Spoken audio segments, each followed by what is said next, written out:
نزلت من البيت في المطر ومهماش برد الشتاء، بقاله كام يوم مختفي مش فاهمة ليه بيعمل كده.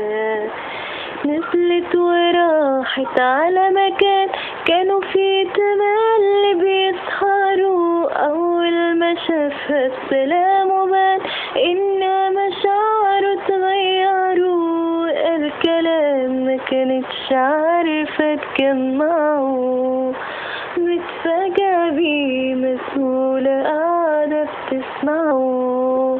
أصل الكلام ده بيبقى دايما آخره بعد، فعلا أوام ظنونها كان في محلها، ورفعني وبقسوة وبرود قالها معلش آسف احنا لازم ننسى بعض.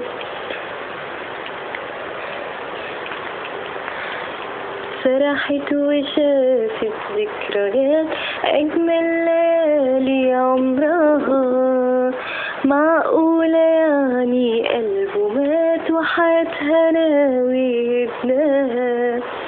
بصت له تاني باهتمام وقالت له متفقين كده، أنا جاية أقول نفس الكلام، ما بقتش عايزة الحب ده. هتقوله ايه؟ ما هي مستحيل تستعطفه،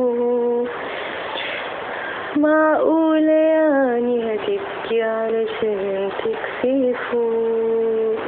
يعني هيبقى جرح وكمان يبقى ذل، مش يتوام ضعيفة وشكلتها، مش يتوام وساعتها حسيت في الشتاء، بس المطر قدام دموعها كان أقل.